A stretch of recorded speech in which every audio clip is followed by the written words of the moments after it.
রাষ্ট্র হিসাবে 1971 সালে রাষ্ট্রের যে ধারণাটা ছিল 2024-এ এসে আজকের দুনিয়ার প্রেক্ষাপটে একটা স্বাধীন জাতি হিসাবে আমার যুগের চাহিদা পূরণের জন্য যে সংবিধান প্রয়োজন, বাংলাদেশের সংবিধান সেই চাহিদা পূরণ করতে ব্যর্থ হয়েছে শোচনীয়ভাবে। সাবেক সরকার প্রধান শেখ হাসিনার বিরুদ্ধেও অনেক আসলে ট্রাইব্যুনাল অনেকগুলো অভিযোগ আসছে। উনি তো দেশে নাই, তাহলে উনি দেশে না থাকা অবস্থায় আপনারা কি তাকে দেশে আনার প্রথমে চেষ্টা করবেন, নাকি না তার অবর্তমানেই আসলে তার আইনজীবীকে রেখে আপনারা বিচার প্রক্রিয়া শুরু করবেন? আমরা একটু নিয়মটা জানতে চাচ্ছিলাম। যদি উনি নিজের থেকে আসেন ভালো, না আসলে ফেরত আনার জন্য যে সমস্ত আইনগত প্রক্রিয়া আছে বা আন্তর্জাতিক চুক্তি আছে সেগুলোর মাধ্যমে ফিরিয়ে আনার চেষ্টা করা হবে। স্বাগত জানাচ্ছি সবাইকে বলানো বলা অনুষ্ঠানে। আজকে বলানো বলা অনুষ্ঠান আমরা আবার স্টুডিওর বাইরে এসেছি। আজকে আমাদের অতিথি আন্তর্জাতিক অপরাধ ট্রাইব্যুনালের দেশের প্রধান আইনজীবী তাজুল ইসলাম, অ্যাডভোকেট তাজুল ইসলাম। আপনাকে স্বাগত জানাই আমাদের এই অনুষ্ঠানে। আপনাকে ধন্যবাদ। আমাদের কষ্ট করে সময় দিয়েছেন, আপনার চেম্বারে আমরা এসে আপনার সাক্ষাৎকার নিতে সুযোগ পেয়েছি এবং অনেক চ্যালেঞ্জ, অনেক সমস্যার মধ্য দিয়ে নতুন উদ্দীপনায় দেশ এগিয়ে যাচ্ছে। আপনার অনুভূতি প্রথমে জানতে চাই। অনুভূতিটা অম্লমধুর। একটা রক্তাক্ত গণ অভ্যুত্থানের মধ্য দিয়ে আমরা একটা নতুন স্বাধীনতা পেয়েছি, নতুন একটা দেশ পেয়েছি যেখানে মানুষ বুক ভরে নিঃশ্বাস নিতে পারছে। 16টা বছর ধরে একটা জগদ্দল পাথরের মতো একটা শাসন ব্যবস্থা প্রতিষ্ঠিত ছিল, সেখান থেকে বেরিয়ে এসে যে মুক্ত বাতাসে নিঃশ্বাস নেওয়াটা, এটা হচ্ছে সবচাইতে বড় আনন্দের বিষয়। পাশাপাশি আমরা গভীর বেদনার সাথে স্মরণ করি যে সমস্ত মানুষ, যে সমস্ত বাচ্চারা, ছাত্ররা জীবন দিয়ে এই পরিবেশটা আমাদের জন্য তৈরি করে গেছেন। অজস্র মানুষ এখনও আহত হয়ে আছেন। তাদের যে কোরবানি এবং তাদের যে স্যাক্রিফাইস, সেটার বেদনা আমাদেরকে এখনও ছেয়ে আছে। সুতরাং আজকে এই মুহূর্তের অনুভূতিটা অম্লমধুর, আনন্দ এবং বেদনার মিশেলে আজকের সেই অনুভূতি। জনাব তাজুল ইসলাম সাহেব, যেটা হচ্ছে রোম সনদ অনুযায়ী আমাদের আন্তর্জাতিক অপরাধ যেই দেশে সংগঠিত হয় সেই দেশে বিচারের আয়োজন যদি অপারগতা বা ব্যর্থতা হয়, তাহলে অন্য কোনো দেশ জাতিসংঘে আবেদন করে সেই অপরাধগুলোর বিচার আন্তর্জাতিক আদালতে যায়। তবে বাংলাদেশে যেহেতু নিজস্ব আদালত গঠন করেছে এবং এর যে বিচার প্রক্রিয়া, সেইটা নিয়ে আবার কিছু কথা আছে যে অনেক অতীতে যেটা আমরা দেখেছি যে রাজনৈতিক পক্ষপাতিত্ব থাকে, এগুলো কি বদলাবে কিনা? দেশের এই আদালতের প্রধান আইনজীবী হিসেবে, প্রধান আইন কর্মকর্তা হিসেবে আপনার কাছে আমরা কতটুকু আশার বাণী শুনতে পারি? প্রথম কথা হচ্ছে, রোম স্ট্যাটিউট অনুযায়ী যদি আন্তর্জাতিক অপরাধের বিচার করা, যে দেশে অপরাধ সংঘটিত হয়েছে সেই দেশ যদি না করতে চায় বা না করা সম্ভব হয়, তাহলেই আন্তর্জাতিক আদালতে যাওয়ার প্রশ্ন ওঠে। বাংলাদেশের বর্তমান যে সরকার এসেছেন, তারা আন্তরিকভাবে এই বিচার বাংলাদেশে করতে চান এবং বাংলাদেশ সেই বিচার করতে সক্ষম। এই আন্তর্জাতিক অপরাধের বিচার করার মতো নেসেসারি আইনি কাঠামো এবং আদালত বাংলাদেশের আছে। যেটা আপনি উল্লেখ করেছেন যে অতীতের সময়ে যে স্বৈরশাসক বাংলাদেশ থেকে বিদায় নিয়ে চলে গেছে, তাদের সময়ে এই আইন এবং এই বিচার প্রক্রিয়াটাকে রাজনৈতিক উদ্দেশ্যে ব্যবহার করা হয়েছে, ব্যক্তি স্বার্থে ব্যবহার করা হয়েছে, বিশেষ কোনো লক্ষ্য অর্জনের জন্য ব্যবহার করা হয়েছে। তো একটা মাথায় যদি ব্যথা থাকে, আপনি সে কারণে মাথাটা কেটে ফেলতে পারেন না। সুতরাং আন্তর্জাতিক অপরাধ ট্রাইব্যুনাল যেটা আমাদের আছে, সেই ট্রাইব্যুনালকে ব্যবহার করে অনেক অপরাধমূলক কাজ করা হয়েছে, অনেক নির্দোষ মানুষকে শাস্তি দেওয়া হয়েছে, বিচার প্রক্রিয়া নানানভাবে প্রশ্নবিদ্ধ করা হয়েছে। সে কারণেই এই আদালতটা বাতিল করে দেওয়ার কোনো মানে হয় না। বরং এই যে ত্রুটিগুলো ছিল, যে অন্যায় তারা করেছে, সেটা না করে এটাকে সত্যিকার অর্থে ন্যায় বিচারের কাজে ব্যবহার করা যেতে পারে। এবং আপনাদের মনে রাখতে হবে, আন্তর্জাতিক অপরাধ আদালতই কিন্তু শেষ কথা ছিল না। তারা সেখানে যে সমস্ত বিচার করেছে সেগুলো কিন্তু সুপ্রিম কোর্টের আপিল বিভাগে আপিল হিসেবে গিয়েছে, সেগুলো ভেরিফাইড হয়েছে সেখান থেকে। সুতরাং সমালোচনা যদি করেন যে আন্তর্জাতিক অপরাধ ট্রাইব্যুনাল অন্যায় কাজ করেছে, বিচার প্রক্রিয়াকে অপব্যবহার করেছে, তাহলে সেগুলোর বৈধতা দিয়েছে তো বাংলাদেশের সুপ্রিম কোর্ট। তাহলে তো একই সাথে বাংলাদেশের সুপ্রিম কোর্টকে আমি বিলুপ্তির দাবি জানাবো? সেটা জানানো যাবে না। কারণ বাংলাদেশের সুপ্রিম কোর্টে তদানীন্তন যে সমস্ত বিচারকরা ছিলেন, তারা সরকারের আজ্ঞাবহ হয়ে যে সমস্ত কাজ করেছেন, সুপ্রিম কোর্টটাকে বাংলাদেশের বিরোধী মত দমনের একটা হাতিয়ার হিসাবে তারা ব্যবহার করেছেন। সেই সময়টা অতীত হয়ে গেছে। সুতরাং আমি যেমন সুপ্রিম কোর্টকেও নিষিদ্ধ করে দিতে পারবো না, আমার ট্রাইব্যুনালকেও নিষিদ্ধ করার কোনো প্রয়োজন নেই। এই সরকার শুরু থেকেই বলে এসেছে তারা স্বচ্ছ এবং নিরপেক্ষ একটা বিচার করতে চান। এবং আমি যতদিন এই ট্রাইব্যুনালের প্রধান প্রসিকিউটর হিসেবে নিয়োগের আগে, আমি আগে ডিফেন্সের পক্ষে কাজ করেছি এবং আমি বিভিন্ন সময় বলেছি যে এই ট্রাইব্যুনালেই এই সমস্ত মানবতা বিরোধী অপরাধ যেটা গত জুলাই এবং আগস্টে সংগঠিত হয়েছে বা তার পূর্বেও সংগঠিত হয়েছে, এই আইনের অধীনে বিচার সম্ভব। তবে যে বিষয়গুলো নিয়ে আন্তর্জাতিক সম্প্রদায়ের কনসার্ন ছিল, যারা যে প্রসিডিউরাল ডিফেক্টগুলো তারা আইডেন্টিফাই করেছিলেন, যেগুলোর কারণে বিচারগুলো কলঙ্কিত হয়েছিল, সেই জায়গায় আইনের কিছু প্রয়োজনীয় সংযোজন প্রয়োজন হবে। বিচারক প্যানেল যেটা ছিল সেটা ছিল হাইলি বায়াসড। এইখানে নিরপেক্ষ এবং দক্ষ বিচারক নিয়োগ দিতে হবে। একই সাথে তদন্ত সংস্থা এবং প্রসিকিউশনেও দক্ষ এবং কেপেবল লোকজনকে নিয়োগ দিতে হবে, যাতে করে সত্যিকার তথ্যটা বের করে আনা যায় এবং আন্তর্জাতিক স্ট্যান্ডার্ডের একটা বিচার করা যায়। সরকার সেই বিষয়টিকে মাথায় রেখেই কিন্তু তদন্ত সংস্থা পুনর্গঠন করেছেন এবং সেটা আরও লোকবল এখানে নেওয়া হবে যারা এক্সপার্ট হিসেবে কাজ করবেন। প্রসিকিউশনের মাত্র 4 জন আমরা এই মুহূর্তে আছি, সেখানে আরও প্রসিকিউটর নেওয়া হবে, বিজ্ঞ প্রসিকিউটর যারা এগুলো বিচার কার্য করতে সক্ষম হবেন। এবং বিশেষ করে ট্রাইব্যুনালে বিচারক নিয়োগের ব্যাপারে আমরা খুব জোর দিয়েছি এবং সরকারের কাছে অনুরোধ জানিয়েছি যে এমন সব বিচারককে এখানে নিয়োগ দেওয়া হোক যারা এই ধরনের বিচার কার্য নিরপেক্ষতার সাথে, স্বচ্ছতার সাথে, সকলের সামনে দৃশ্যমানভাবে প্রমাণ করতে পারবেন যে এখানে শুধু বিচার হচ্ছে তাই নয়, তারা ন্যায় বিচার করছেন। সরকারের যেহেতু সদিচ্ছা আছে, জনগণ এটা দেখতে চায় এবং আমরা যারা ইতিমধ্যে সাথে সংশ্লিষ্ট হয়েছে, আমাদের প্রত্যেকের ইচ্ছা হচ্ছে যে এখানে এমন একটা বিচার হোক যাতে যে সমস্ত মানুষ নিহত হয়েছেন, নিপীড়নের শিকার হয়েছেন, অপরাধের শিকার হয়েছেন, সেই ভিকটিম ফ্যামিলি মনে করবেন তারা ন্যায় বিচার পেয়েছেন। পাশাপাশি যে আসামি পক্ষ হবে, যাদের বিচার এখানে করা হবে, তারাও যেন বলতে বাধ্য হয় যে না, এখানে ন্যায় বিচার হয়েছে, তাদের প্রতি অবিচার করা হয়নি। আপনার কথা থেকে 2-3টা খুব ভালো পয়েন্ট উঠে এসেছে, যেগুলো আসলে সাধারণ মানুষেরও অনেক প্রশ্ন আপনি নিজেই খুব ভালোভাবে উত্তর দিয়ে দিলেন। আমাদের দেশে তো ধরেন মানুষ আমরা যে কোনো না কোনোভাবে রাজনীতি সচেতন। এই প্রসিকিউশন বলি বা বিচার প্রক্রিয়ার সাথে যারা বা তদন্ত ইনভেস্টিগেশনে কখনো কখনো এরকম হয় যে আমরা আসলে দল নিরপেক্ষ থেকে কি আসলে সবাইকে বাদ বিচার করা সম্ভব? কারণ প্রত্যেকেরই তো কোনো না কোনো রাজনৈতিক মতাদর্শ থাকে। সেই জায়গা থেকে আপনি যেটা বলতে চাচ্ছেন, রাজনৈতিক মতাদর্শের ঊর্ধ্বে উঠে নিরপেক্ষ আইনের বিচার, আইন প্রতিষ্ঠিত করার জন্য এবং মানুষের যে অধিকার প্রতিষ্ঠিত করার জন্য যে হত্যাকাণ্ড হয়েছে তার প্রতিটি হত্যাকাণ্ডের বিচার করার জন্য আপনারা প্রতিজ্ঞাবদ্ধ। এখন প্রশ্ন হচ্ছে, আপনারা যে চলমান প্রক্রিয়াটা শুরু করছেন এবং এই প্রক্রিয়া শেষ হতে যেই সময় পর্যন্ত যাবে, বর্তমান সরকারের মেয়াদকালেই কি সেটা সম্ভব, নাকি এটা আসলে একটা চলমান প্রক্রিয়া থাকবে? আমরা চাইব যে এই বিচার যত দ্রুততম সময়ের মধ্যে করা যায়। কারণ একটা প্রবাদ আছে যে জাস্টিস ডিলেইড, জাস্টিস ডিনাইড। আমরা যদি বছরের পর বছর এই বিচার প্রক্রিয়া নিয়ে পড়ে থাকি, তাহলে বিচারের বাণী নিভৃতে কাঁদবে। আমরা চাইব দ্রুততম সময়ের মধ্যে। এই সরকারের মেয়াদ কতদিন সেটা আমরা জানি না, আমরা চাই যে দ্রুততম সময়ের মধ্যে বিচারটা হোক, এভিডেন্সগুলো তাজা থাকতে থাকতে। আরেকটা যেটা বলেছেন, নিরপেক্ষ থাকতে হবে বিচারককে। অ্যাডভার্সারিয়াল সিস্টেম, এইখানে আসামি পক্ষের আইনজীবী থাকবে, বাদী পক্ষের আইনজীবী থাকবে। আমরা বাদী পক্ষের আইনজীবী। আসামি পক্ষে কি আপনি চাইবেন যে আওয়ামী লীগের লোক ছাড়া আওয়ামী লীগ কি কোনো নিরপেক্ষ লোককে আইনজীবী নিয়োগ করবে? এইখানে নিরপেক্ষতাটা জরুরি ব্যাপার নয়, কারণ আসামি পক্ষের আইনজীবীরা আসামিকে ডিফেন্ড করবেন লিগালি। বাদী পক্ষের আইনজীবীরা তার বাদী পক্ষের যে মামলাটা সেটা প্রমাণের জন্য লিগালি চেষ্টা করবেন।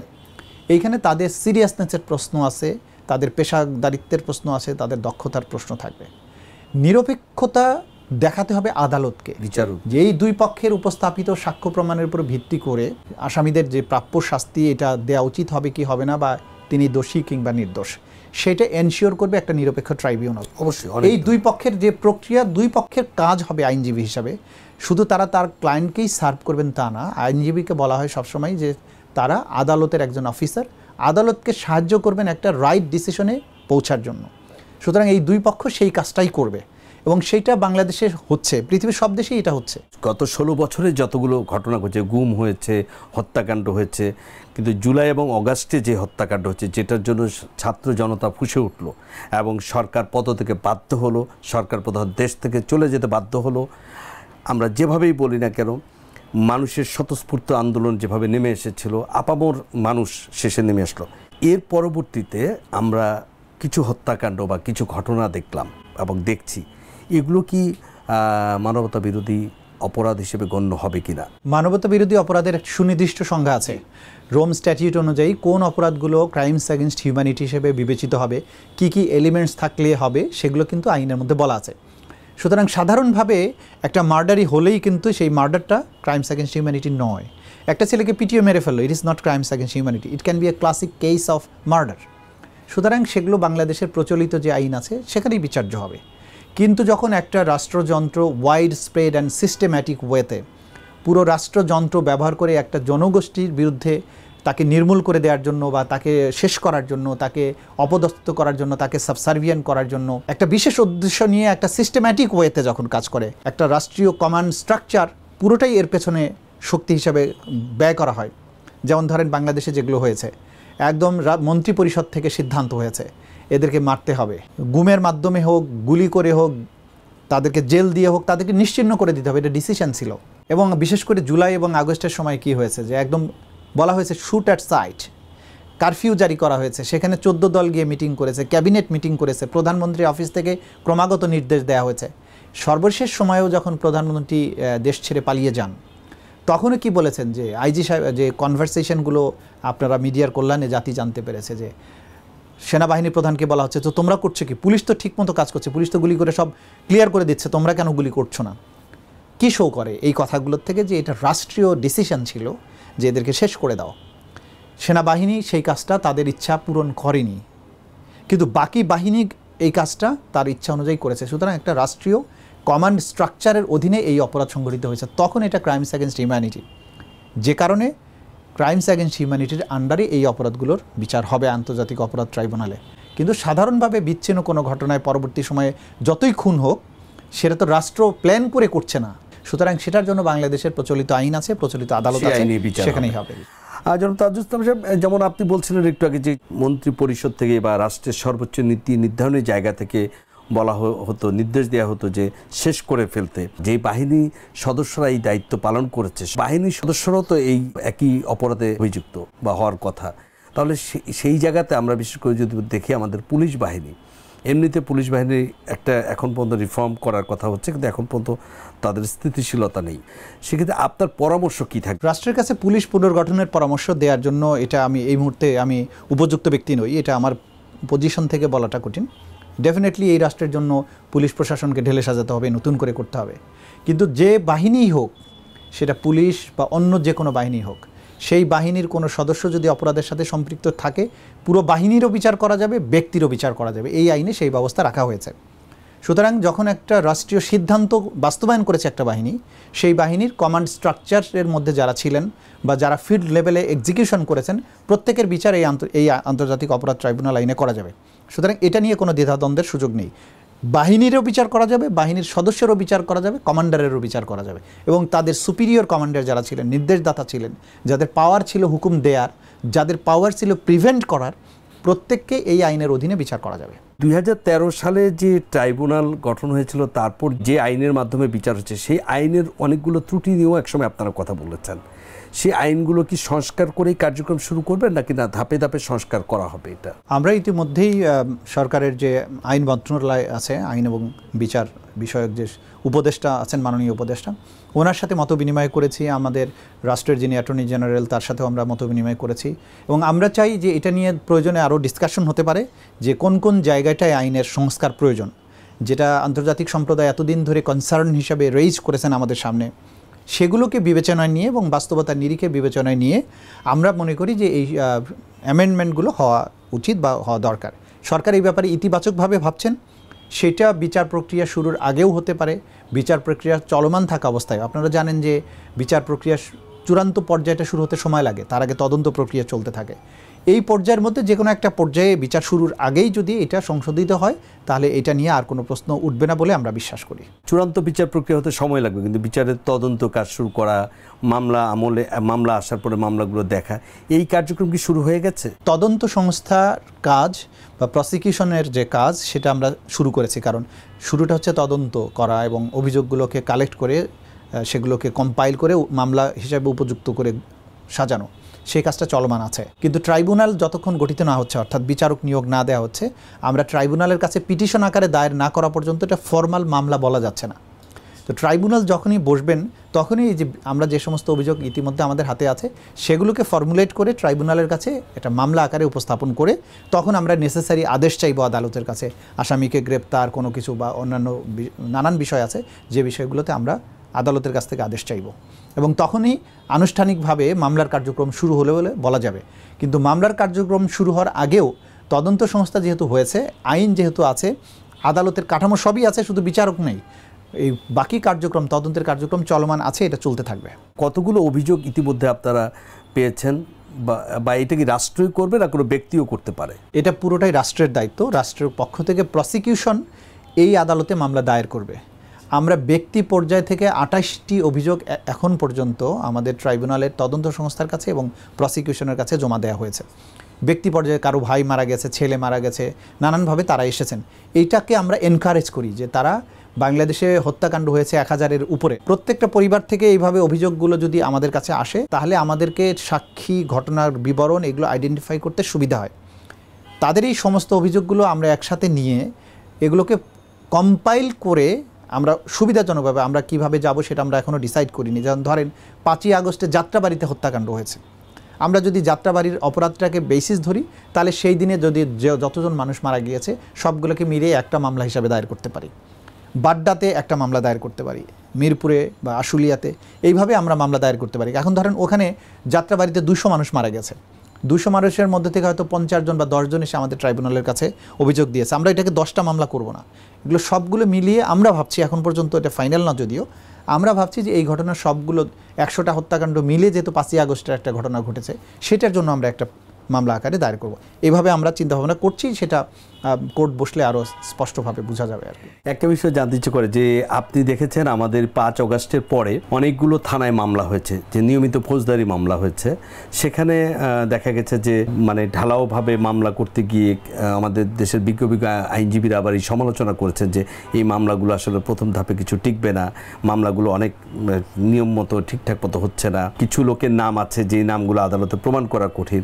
সেটা তো হয়েছে পুলিশের মামলা, এবং সরকার থেকে বলা হচ্ছে তদন্ত সাপেক্ষে মামলাগুলো রাখা হবে কি রাখা হবে না, এটা পরবর্তীতে একটা সিদ্ধান্ত হবে। এইটুকু আমরা আপনার কাছ থেকে আশ্বস্ত হতে পারি কিনা যে আন্তর্জাতিক অপরাধ ট্রাইব্যুনালে এই মামলাগুলোর ক্ষেত্রে অন্তত সেই বিশৃঙ্খলাটা আসবে না? থানাগুলোতে যে মামলা করেছেন ব্যক্তি পর্যায়ের, সেই মামলাগুলো আসলে থানায় বা ম্যাজিস্ট্রেট কোর্টের মাধ্যমে যে সাধারণ আদালতে বিচার্য হবে না এটা, কারণ এখানে যে অপরাধের কথাগুলো বলা হয়েছে এগুলো ক্রাইমস অ্যাগেনস্ট হিউম্যানিটি, সেগুলোর বিচারের এখতিয়ার বাংলাদেশের সাধারণ আদালতের নাই।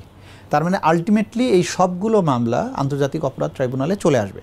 তো সেখানে আমরা পর্যালোচনা করে যে প্রাপ্ত এভিডেন্স, প্রাইমারি তদন্তের পরে যে এভিডেন্স আমরা পাবো সেটার ভিত্তিতে কারা কারা এর সাথে সম্পৃক্ত তাদের বিরুদ্ধে আমরা এই ট্রাইব্যুনালের কাছে পিটিশন দেব। সুতরাং থানাতে কাদেরকে আসামি করা হয়েছে ওইটা নিয়ে দুর্ভাবনার কিছু নাই। যদি আমরা মনে করি যে এই লোকগুলোর মধ্যে কেউ কেউ জড়িত নয়, তাহলে আমরা সেগুলো পর্যালোচনাপূর্বক কিন্তু ট্রাইব্যুনালের কাছে দিব।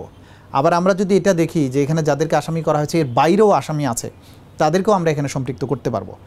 আগের সময়েও যেটা করা হয়েছিল যে 1971 সালের ঘটনায় বাংলাদেশের বিভিন্ন থানাতে নানান ধরনের মামলা ছিল, একটা সাধারণ বিজ্ঞপ্তি দিয়ে সবগুলো থানার এই মামলাগুলোকে যেটা যে পর্যায়ে ছিল সবগুলোকে আন্তর্জাতিক অপরাধ ট্রাইব্যুনালে নিয়ে আসা হয়েছিল। আমাদের ক্ষেত্রে এটা তাই হবে। এই জুলাই আগস্টের ঘটনায় যত মামলা বাংলাদেশের বিভিন্ন জায়গায় হয়েছে সেগুলোকে সব আমরা এই ট্রাইব্যুনালে নিয়ে আসব, এবং ট্রাইব্যুনালের প্রসিকিউশন এই মামলাগুলো যাচাই বাছাই করে একটা ফর্মুলেটেড ওয়েতে আমরা ট্রাইব্যুনালের কাছে দায়ের করব, এবং এটার বিচারটা এখানেই হবে। সেই ক্ষেত্রে আসামি বাছাই করার ক্ষেত্রে ট্রাইব্যুনালের প্রসিকিউশন টিম, তদন্ত সংস্থার সহায়তায় আমরা যারা সত্যিকারের পারপিট্রেটর তাদেরকে বিচারের মুখোমুখি করব। যারা অপরাধের সাথে সম্পৃক্ত না তাদের এখানে ভীত হওয়ার কিছু নেই। এজেন্সি যারা তদন্ত করছে সেটা গঠিত হয়েছে, আগের কি কেউ আছে না সম্পূর্ণভাবে নতুন করে করা হয়েছে? তদন্ত সংস্থার আগের 6 জন তদন্তকারী কর্মকর্তা ছিলেন। যেদিন নতুন করে তদন্ত সংস্থায় লোক নিয়োগ দেওয়া হয় একই প্রজ্ঞাপনের মাধ্যমে আগের নিয়োগগুলোকে বাতিল করা হয়, নতুন করে 10 জনের নিয়োগ দেওয়া হয়। সুতরাং আগে যারা ছিলেন এই মুহূর্তে তারা নেই আর। আন্তর্জাতিক অপরাধ ট্রাইব্যুনালে যে 28টা ব্যক্তিগত অভিযোগ এসেছে এবং আপনাদের নিজস্ব আরও অনুসন্ধান থাকবে, সেখানে সাবেক সরকার প্রধান শেখ হাসিনার বিরুদ্ধেও অনেক আসলে ট্রাইব্যুনাল অনেকগুলো অভিযোগ আসছে। উনি তো দেশে নাই, তাহলে উনি দেশে না থাকা অবস্থায় আপনারা কি তাকে দেশে আনার প্রথমে চেষ্টা করবেন, নাকি না তার অবর্তমানেই আসলে তার আইনজীবীকে রেখে আপনারা বিচার প্রক্রিয়া শুরু করবেন? আমরা একটু নিয়মটা জানতে চাচ্ছিলাম। আন্তর্জাতিক অপরাধ ট্রাইব্যুনাল আইনে যে ব্যবস্থা আছে, বাংলাদেশের সাধারণ আইনেও একই ব্যবস্থা আছে। এই আইনে ইন অ্যাবসেন্সিয়া ট্রায়াল বা অনুপস্থিতিতে বিচারের ব্যবস্থা আছে, সুযোগ আছে। সুতরাং ওনার বিরুদ্ধে ওয়ারেন্ট ইস্যু হয়ে গেলে উনি যদি এসে হাজির হন তাহলে তো হয়ে গেল, নিজে এসে তার আইনজীবী নিয়োগ করার মাধ্যমে তিনি এই মামলা মোকাবেলা করবেন। তিনি যদি না আসতে চান সেক্ষেত্রে সরকারের পক্ষ থেকে স্টেট ডিফেন্স লয়ার বলে সেটা নিয়োগ করা হবে। এটা বিধান এখানে এই আইনে আছে, বাংলাদেশের সাধারণ আইনেও আছে, যে সমস্ত গুরুতর অপরাধের বিচার হবে সেই অপরাধের আসামি যদি পলাতক থাকে, যেখানে মৃত্যুদণ্ড বা যাবজ্জীবন হওয়ার আশঙ্কা আছে বা সম্ভাবনা আছে, সেরকম ক্ষেত্রে আসামির পক্ষে যদি কোনো আইনজীবী না থাকে, পলাতক আসামি হোক অথবা কাস্টডিতেও থাকে এমন আসামি যার কোনো সামর্থ্য নেই আইনজীবী নিয়োগের, তাহলে আদালত রাষ্ট্রের পক্ষ থেকে তার জন্য তাকে ডিফেন্ড করার জন্য স্টেট ডিফেন্স লয়ার নিয়োগ করে। যদি কোনো আসামি এরকম পলাতক থাকে তার পক্ষে স্টেট ডিফেন্স লয়ার নিয়োগ করা হবে, তিনি তাকে ইন অ্যাবসেন্সিয়া তার পক্ষে ডিফেন্ড করবেন। তার আগে আসামিকে ফিরিয়ে আনার ব্যাপারে বাংলাদেশ সরকার সব ধরনের প্রচেষ্টা গ্রহণ করবেন। বাংলাদেশ সরকারের সাথে বিভিন্ন রাষ্ট্রের অপরাধীর বহিঃসমর্পণ চুক্তি বা এক্সট্রাডিশন ট্রিটি এটা করা হয়েছে। যেমন ভারতের সাথে আমাদের এই চুক্তি আছে, যেটা 2013 সালে সম্পাদিত হয়েছিল। এই চুক্তির মাধ্যমে আমরা বাংলাদেশের কোনো আদালতে যদি কোনো আসামি ওয়ান্টেড থাকে তাহলে তাকে গ্রেপ্তার করার জন্য যদি আমরা জানি যে ওই রাষ্ট্রে তিনি আছেন বা ভারতে তিনি আছেন, তাহলে বাংলাদেশ সরকার ওই চুক্তি অনুযায়ী ভারত সরকারের কাছে তাকে ফেরত দেওয়ার জন্য অনুরোধ জানাতে পারে এবং ভারত কিন্তু সেই আইন অনুযায়ী বা চুক্তি অনুযায়ী ফেরত দিতে বাধ্য। সুতরাং তাকে ফেরত আনার আইনগত প্রক্রিয়াটাও আছে, বিবেচনায় আছে। যদি উনি নিজের থেকে আসেন ভালো, না আসলে ফেরত আনার জন্য যে সমস্ত আইনগত প্রক্রিয়া আছে বা আন্তর্জাতিক চুক্তি আছে সেগুলোর মাধ্যমে ফিরিয়ে আনার চেষ্টা করা হবে। আওয়ামী লীগ সরকার আন্তর্জাতিক ট্রাইব্যুনাল সংশোধনীতে নিজেরাই সংগঠনের বিচার করার সুযোগ রেখেছিল। সেই হিসাবে কি এখন আওয়ামী লীগের যে দল, মানে দল হিসাবেও কি তার বিচারে সেই বিচারের আওতায় তারা পড়ে কিনা? এটা নির্ভর করবে প্রাপ্ত যে সমস্ত অভিযোগ আসবে, সেখানে যদি এরকম অভিযোগ পাওয়া যায় যে দল হিসাবেই তাদের বিচার হওয়া প্রয়োজন, দলের বিচার করার যে প্রভিশন তারাই আইনকে সংশোধন করে অতীতে সংযোজন করেছে, কিন্তু এখানে দলের বিচার করে কি শাস্তি দেওয়া হবে সেটা আবার তারা নির্ধারণ করেননি। সুতরাং এখানে কিছু অ্যামেন্ডমেন্ট লাগবে আইনে, যে দলের বিচার করে দলকে কী ধরনের সাজা দেওয়া যাবে, কি স্টেপস নেওয়া যাবে, সেগুলো আইনে সংযোজন করতে হবে। দলের বিচার করা যাবে এই আইনে, তবে দলের বিচারের পরে দোষী সাব্যস্ত হলে কি শাস্তি দেওয়া হবে সেটা নির্ধারণ করা যেহেতু আইনে হয়নি, সেটা আইন সংশোধন করে সেটা ঢুকাতে হবে আইনে, তারপরে এটার বিচারও করা যাবে। যদি এরকম মনে হয় প্রয়োজন, যদি এরকম আমাদের কাছে মামলা আসে তাহলে নিশ্চয়ই সেই অনুযায়ী ব্যবস্থা গ্রহণ করা। আমরা কিছুদিন আগে দেখলাম যে উচ্চ আদালতে একটি রিট হয়েছিল আওয়ামী লীগকে নিষিদ্ধ করার জন্য। আইন উপদেষ্টাও বলেছেন যে আমরা এটা পছন্দ করি না। আমাদের দেশের প্রধান আইন কর্মকর্তা তিনিও আদালতে বলেছেন যে আমরা কোনো দলকে নিষিদ্ধ করতে চাই না বা এরকম আমাদের ইচ্ছা নেই।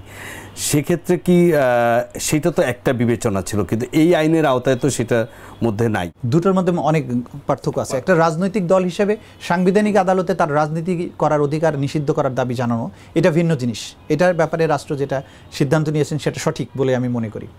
কিন্তু এখানে আপনি দেখবেন এই আন্তর্জাতিক অপরাধ ট্রাইব্যুনাল আইনে অপরাধ সংগঠন করে কিন্তু কোন একটা অর্গানাইজেশন, সে একটা আর্মি, আর 71 সালের বিচারের সময় রাজাকার বাহিনী অথবা পাকিস্তানি আর্মির সাথে একটা রাজনৈতিক দলও কিন্তু এই অপরাধ করতে পারে। রুয়ান্ডাতে যদি দেখেন হুতু এবং তুৎসি সম্প্রদায়ের মধ্যে ওইখানে দল হিসাবে, সংগঠন হিসাবে বিভিন্ন গ্রুপ, সশস্ত্র গ্রুপ হিসাবে কাজ করে তারা অপরাধ করেছে। বাংলাদেশে আওয়ামী লীগ এবং যুবলীগ, ছাত্রলীগ তারা কিন্তু টু সাম এক্সটেন্ট তারা এরকম আর্মড গ্রুপ হিসাবে প্রতিপক্ষের বিরুদ্ধে মানবতা বিরোধী অপরাধ সংগঠন করেছে, এরকম প্রমাণ এবং অভিযোগ আছে। এটা যদি সাবস্টেন্সিয়েটেড হয় যে as a group of armed people তারা প্রতিপক্ষকে এইভাবে নির্মূল করার জন্য কাজ করেছে, তাহলে তার বিচার করা যাবে। সেটার সাথে সাংবিধানিক আদালতে রাজনৈতিক দল হিসেবে যে মামলাটা আনা হয়েছিল তার সাথে সম্পর্ক নেই। এখানে ভিন্নভাবে বিবেচনা করা হবে। তখন এটাকে রাজনৈতিক দল হিসাবে নয়, একটা অর্গানাইজেশন যে ক্রাইমস এগেনস্ট হিউম্যানিটি সংগঠিত করেছে, তার সাথে রাজনীতি করা না করার কোনো সম্পর্ক নেই। গণমাধ্যমের বরাতে জানতে পেরেছি যে বাংলাদেশ আওয়ামী লীগের দলের এবং সাবেক সরকারের অনেক মন্ত্রীরা, বড় বড় মন্ত্রীরা তারা দেশের বাইরে যে কোনোভাবে চলে যেতে পেরেছেন বা চলে গেছেন বা অনেকে আত্মগোপনে আছেন। একটা প্রশ্ন কি আপনার কাছে জিজ্ঞেস করি, যে এই যে বিচার প্রক্রিয়া বা যেটা বললেন এবং সেইটা 16 বছরের শাসন থেকে শুরু করে শেষ জুলাই আগস্ট পর্যন্ত যা ঘটেছে, এই বিচারের পর কি তারা বাইরে থেকে এমন কোনো প্রশ্ন তুলতে পারে যে একটা আওয়ামী লীগকে নিশ্চিহ্ন করার জন্য এই ধরনের প্রক্রিয়া বা বর্তমান সরকার এরকম কর্মকাণ্ড করছে, এর উত্তর আপনি কি বলবেন? সবচাইতে নিষ্ঠুর যে খুনি, যখন তার মৃত্যুদণ্ডের আদেশ হয়, সে কি বলে যে আমার প্রতি ন্যায় বিচার করা হয়েছে বা এই বিচার খুব ভালো মানুষ, এটা বলে? এখন দেখেন, একটা দল গণহত্যা করেছে, ক্রাইমস অ্যাগেনস্ট হিউম্যানিটি করেছে বাংলাদেশের 18 কোটি মানুষের চোখের সামনে। যত নিরপেক্ষ বিচারই আপনি করেন, একেবারে আইসিসিতেও যদি হয়, একেবারে বাংলাদেশের বাইরের থেকে বিচারক নিয়ে এসেও আপনি করেন, যখন তার অপরাধ প্রমাণিত হয়ে তাকে শাস্তি দেওয়া হবে, তখন সে এটাকে ক্রিটিসাইজ করবেই। সুতরাং এটা তাদের স্বাভাবিক প্রবণতা। সবচেয়ে বড় অপরাধীও নিজেকে ডিফেন্ড করার চেষ্টা করবে এবং নিজের পক্ষে সাফাই গাইতে শুরু করবে। সেটা নিয়ে বিচলিত হলে তো চলবে না।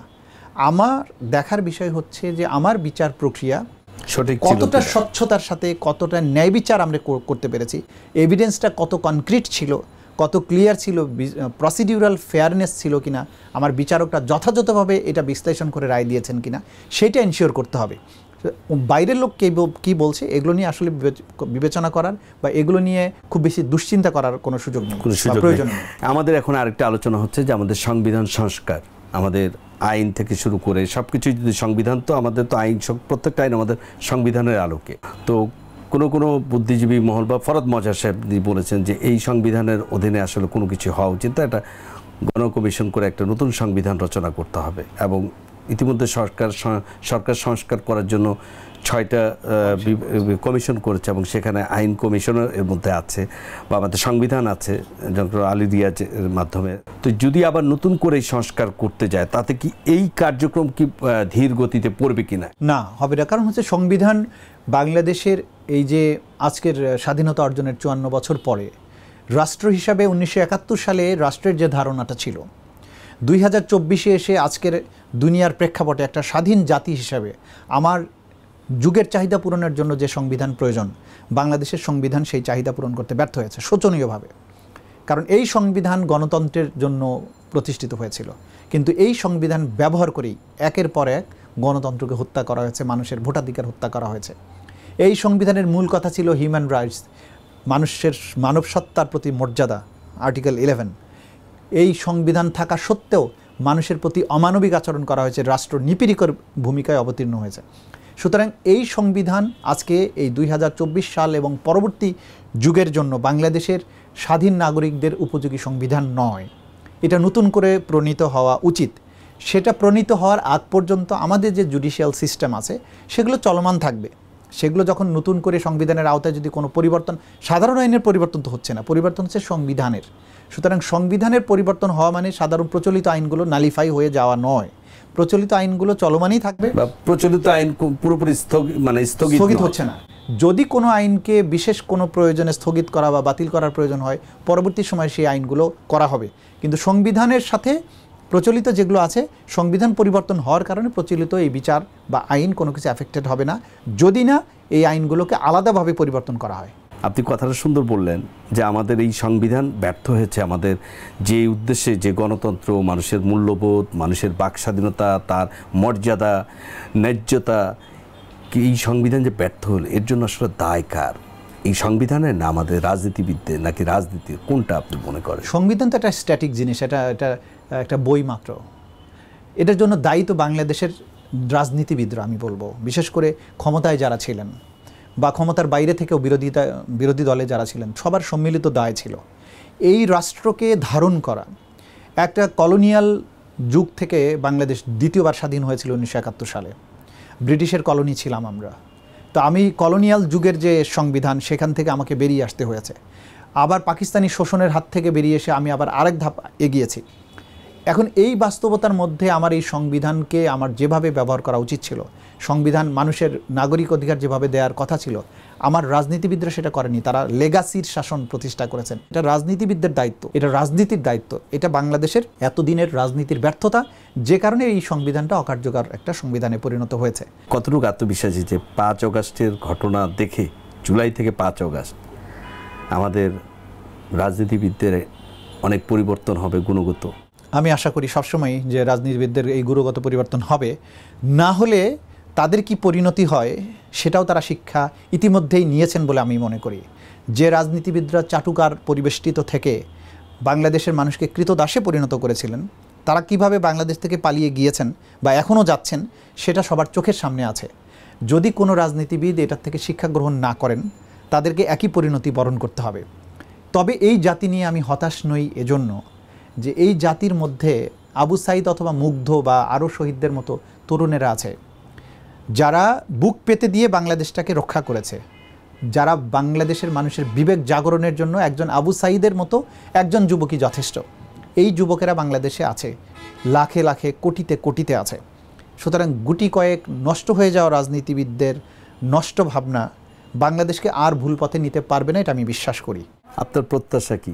আমি সহ বাংলাদেশের প্রত্যেকটি নাগরিক তারা চাইবেন যে বাংলাদেশ গত 16 বছর ধরে বা স্বাধীনতা অর্জনের পর থেকে যে বাংলাদেশ ছিল, বিভিন্ন সময়ে নিপীড়ন, নির্যাতন, বাক স্বাধীনতা হরণ, ব্যক্তি স্বাধীনতার হরণ, দুর্নীতি, সন্ত্রাস, মানুষ গুম হয়ে যাওয়া, হারিয়ে যাওয়া, কাস্টোডিয়াল ডেথ, বিচারিক হত্যাকাণ্ড, এই যে এক ভয়াবহ অতীতের মধ্য দিয়ে বাংলাদেশ অতিক্রম করে এসেছে, বাংলাদেশে সেই দিনগুলো আর কখনো ফিরে না আসুক। বাংলাদেশের মানুষ মুক্ত বিশ্বের অন্য যে কোনো উন্নত রাষ্ট্রের মতো রাষ্ট্রের সাথে নাগরিকের যে সম্পর্ক, সেই সম্পর্কে ফিরে আসুক। রাষ্ট্র শুধু জনগণের জন্য হোক, মানুষের জন্য হোক। রাষ্ট্রযন্ত্র তার সমস্ত তৎপরতা নিয়োজিত করুক নাগরিকদের অধিকার সুনিশ্চিত করার জন্য। রাষ্ট্র ন্যায় বিচার নিশ্চিত করুক। কোনো মানুষ বিচারহীনতার জন্য কেঁদে কেঁদে বেড়াবে না, বিচারের বাণী নিভৃতে কাঁদবে না, বিচারের নামে প্রহসন করে কাউকে শাস্তি দেয়া হবে না। বাংলাদেশ থেকে দুর্নীতির মাধ্যমে জনগণের যে কষ্টের সম্পদ, সেই সম্পদ বিদেশে লোপাট হয়ে যাবে না। উন্নয়নের কথিত নামে রাষ্ট্রের সম্পদের যথেচ্ছ যে অপব্যবহার এবং সেখান থেকে লোপাট করে সম্পদ দেশের বাইরে চলে যাবে না। বাংলাদেশের মেধাবী সন্তানেরা যারা বাংলাদেশে তাদের মেধাকে কাজে লাগাতে পারেনি, যারা নিজের দেশকে নিজের বলে ভাবতেই পারেনি যতক্ষণ না সে একটা বিশেষ দলের কর্মী না হয়েছে, ফলে তারা বাংলাদেশকে নিজের জন্মভূমি হওয়া সত্ত্বেও বাংলাদেশ ছেড়ে বাইরে গিয়ে তাদের ক্যারিয়ার গড়ার চিন্তা করেছেন। আমরা চাই বাংলাদেশের কোনো মানুষ বাংলাদেশ ছেড়ে বাইরে গিয়ে বসত গড়ার, সেকেন্ড হোম গড়ার, ক্যারিয়ার গড়ার স্বপ্ন আর না দেখুক। এমন একটি বাংলাদেশ আমরা দেখতে চাই। তো আমরা সবাই মিলে নিশ্চয়ই সেরকম এক সুন্দর বাংলাদেশের প্রত্যাশা করি। দর্শক, আমরা কথা বলছিলাম বলা না বলা অনুষ্ঠানে। আমাদের এই আলোচনা অনুষ্ঠানে আজকে উঠে এসেছে আন্তর্জাতিক অপরাধ ট্রাইব্যুনালে কীভাবে কার্যক্রম শুরু হচ্ছে এবং এর বিচার প্রক্রিয়া, এবং এই বিচার প্রক্রিয়ার মাধ্যমেই দেশে ঘটে যাওয়া প্রায় সহস্র হত্যাকাণ্ড, আরও আহত যারা হয়েছেন এবং যে ধরনের অপরাধগুলো সংগঠিত হয়েছে, বিচার প্রার্থীরা তাদের ন্যায্যতা পাবেন, ন্যায্য বিচার পাবেন, এই প্রত্যাশায় আমরা আজকে এখানেই শেষ করছি। অনেক ধন্যবাদ আপনাকে। আপনাকে ধন্যবাদ। আগামী সপ্তাহের জন্য আবার অপেক্ষায় থাকুন। দেখা হবে। ভালো থাকবেন, সুস্থ থাকুন।